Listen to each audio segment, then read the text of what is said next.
Today we see again some questions on inverse trigonometric function. The question is differentiate following with respect to x. म्हणजे पूर्ण chapter मध्ये आपल्याला with respect to x differentiate घ्यायचे y दिलेला असेल. मग आता आपला पहिला क्वेश्चन येणार y is equal to sin inverse 2 cos x plus 3 sin x upon root 13. आता आपल्याला माहिती आहे इनवर्स फंक्शन जर सॉल्व करायचं असेल डेरिव्हेटिव्ह घ्यायचा असेल तर ऑलवेज हा बाहेरचा इनवर्स आपल्याला सिम्प्लिफाय करायचा म्हणजे डेरिव्हेटिव्ह करायला सोपं जातं. मग आता इथे काय दिलेलं आहे 2 cos x 3 sin x upon root 13. मग असा कोणता स्टँडर्ड फॉर्म्युला नाहीये. मग आपल्याला ह्याला हे जे टर्म दिली आहे त्याला स्टँडर्ड फॉर्म्युल्यामध्ये कन्वर्ट करायचं. Then first of all we write that root 13 separately to these two terms. Then our y becomes sin inverse 2 upon root 13 cos x plus 3 upon root 13 sin x. म्हणजे ज्या पण question मध्ये cos आणि sin चे addition असेल with some constants then we use the same process. आता काय process आहे पुढे पाहू. First of all we check since 2 upon root 13 bracket square plus 3 upon root 13 bracket square is equal to 4 by 13 plus 9 by 13. म्हणजे इथे आपण घेतोय डिनॉमिनेटरचा square 13 2 चा स्क्वेअर 4 3 स्क्वेअर 9 13. जर याचे एडिशन केलं तर काय येईल 4 plus 9 13 upon 13 that is equal to 1.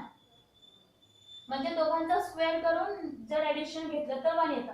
मग आपलं रिलेशन आपल्याला माहिती आहे fundamental identity sin square theta plus cos square theta also 1. म्हणजे इथे आपण एका टर्मला sin आणि दुसऱ्या टर्मला cos कोणतीही कन्सिडर करू शकतो. एक टर्म sin एक टर्म cos आपल्याला कन्सिडर करायचा. Therefore let 2 upon root 13 as the sin theta and 3 upon root 13 as the cos theta. Therefore our y becomes sin inverse in bracket इथे 2 upon root 13 ला sin theta cos x as it is plus 3 upon root 13 ला cos theta sin x.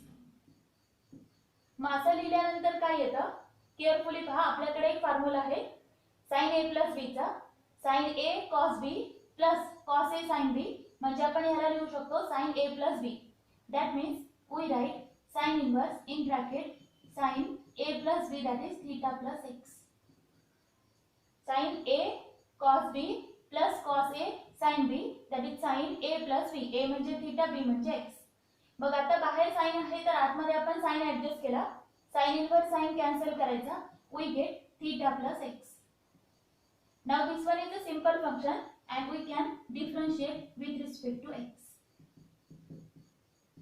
Then derivative of y with respect to x is equal to theta तर constant आहे कारण आपण इथे theta म्हणजे angle consider केलेला आहे. मग हा अँगल कॉन्स्टंट आहे त्याचा डेरिव्हेटिव्ह येणार 0 प्लस x चा derivative 1 means our final answer is 1. Next example is y equal to cos inverse root 3 cos x minus sin x upon 2. मग आता इथे पण आपण सिमिलर प्रोसेस घेऊ. cos आणि sin मायनस मध्ये आहेत. मग आपण आधी हा 2 दोन्ही पण टर्म्सला सेपरेट करू. y is equal to cos inverse root 3 upon 2 cos x minus 1 upon 2 sin x. 1 इथे काहीच नाहीये म्हणून आपण 1 घेतला. आता आपल्याला आधी चेक करायचं since root 3 by 2 bracket square plus 1 by 2 bracket square हे आन्सर 1 येतं का. root 3 चा square 3 upon 4 plus 1 upon 4 4 upon 4 is 1.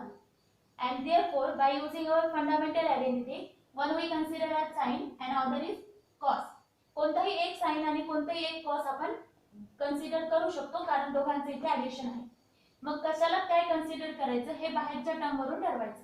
इथे आहे cos म्हणजे याचा अर्थ इथे आपल्याला cos चा फॉर्म्युला ऍडजस्ट करायचा. मग cos a plus b असेल किंवा a minus b. आपला फॉर्म्युला काय आहे cos a cos b minus sin a sin b. म्हणजे याचा अर्थ ही जी पहिली टर्म आहे त्याला cos आणि ह्या टर्मला आपण sin कन्सिडर करू.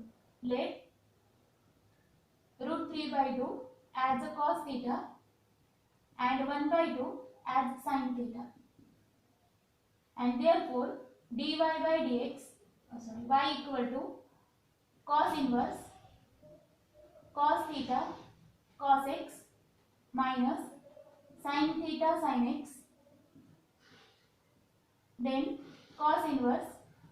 आता इथे आपल्याला फॉर्म्युला लिहिता येईल cos a cos b minus sin a sin b, that is cos a minus b, theta minus theta plus x.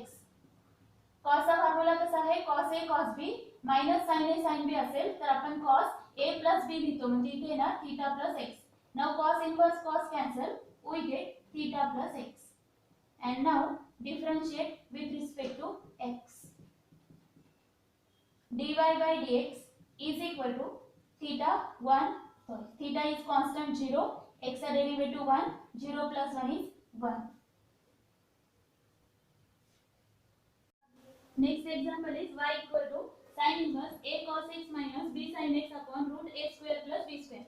Here also we first separate root a square plus b square to the two terms, that is y is equal to sin inverse a upon root a square plus b square cos x minus b upon root under a square plus b square sin x.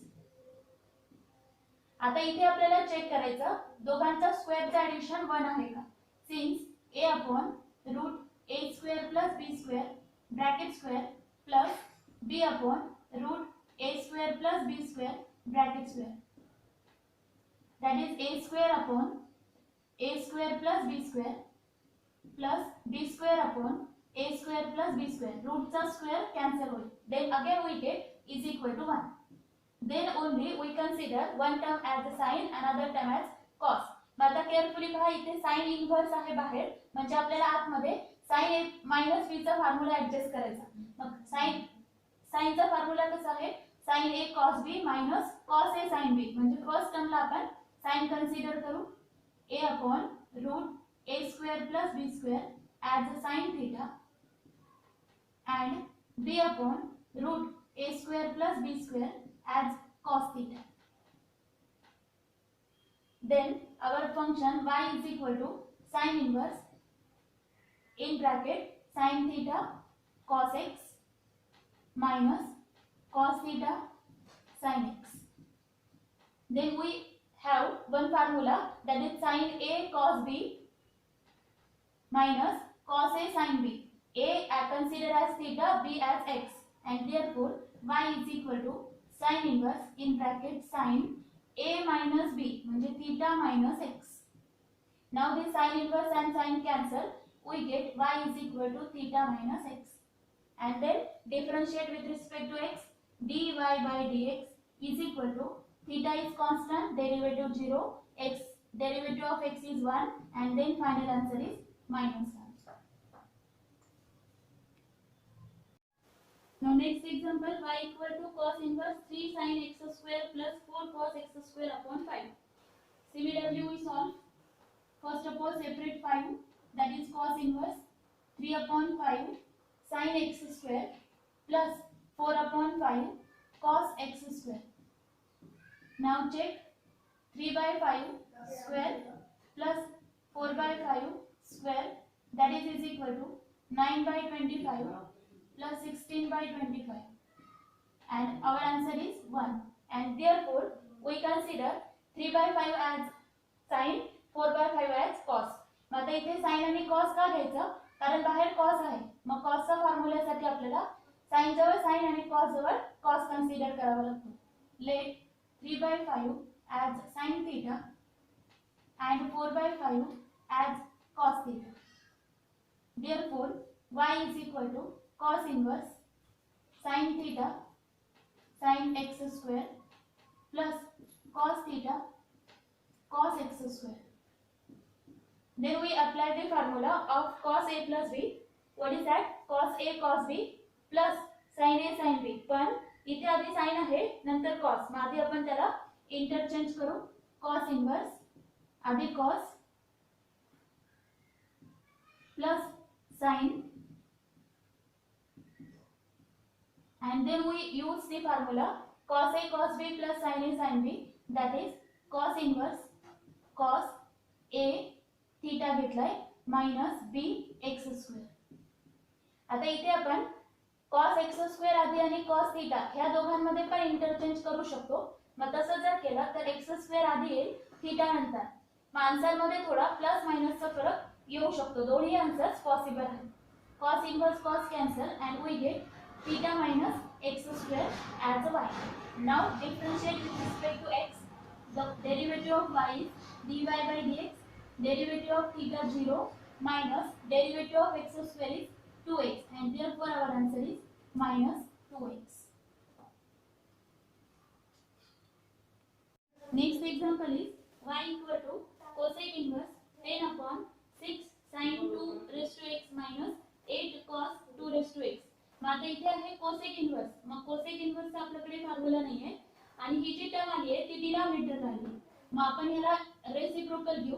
याचा जर reciprocal घेतलं तर cosec चा पण reciprocal घ्यायचा. म्हणजे आपलं function काय येईल y is equal to cosec चा रेसिप्रोकल sin. इथे पण रेसिप्रोकल घ्यायचा sin 2 raised to x minus 8 cos 2 raised to x divided by 10. आता 10 ला separate sin inverse 6 upon 10 sin 2 raised to x minus 8 upon 10 cos 2 raised to x. आता check करा 6 upon 10 bracket square plus 8 upon 10 bracket square is equal to 36 upon 100 plus 64 upon 100, and the answer is 1, and therefore we can consider one term as a sin, another term is cos. मग आता इथे बाहेर sin आहे म्हणजे sin सोबत cos consider करायचा आणि cos सोबत sin. मग 6 upon 10 ला आपल्याला cos कन्सिडर करायचा. Let 6 upon 10 as a cos theta and 8 upon 10 as sin theta. Then y is equal to sin inverse sin cos theta sin 2 raised to x minus इथे घ्यायचं sin theta cos 2 raised to x, then is equal to sin inverse. पण आता आपल्याकडे cos a sin b असा formula नाही आहे. आपल्याकडे formula आहे sin a cos b. मग आधी आपण sin ला घेऊ मग cos, सिमिलरली cos आधी मग sin as a formula. Formula कसा आहे sin a cos b minus cos a sin b. मग आपल्याला तसं ऍडजस्ट करायचं. Now we apply the formula that is sin a minus b 2 raised to x minus b म्हणजे theta. Now this sin inverse and sin cancel. We get y equal to sin inverse sin cancel 2 raised to x minus theta. Theta is constant term, therefore differentiate with respect to x. Dy by dx is equal to 2 raised to x log 2, and derivative of theta is 0. Then our final answer is 2 raised to x log 2.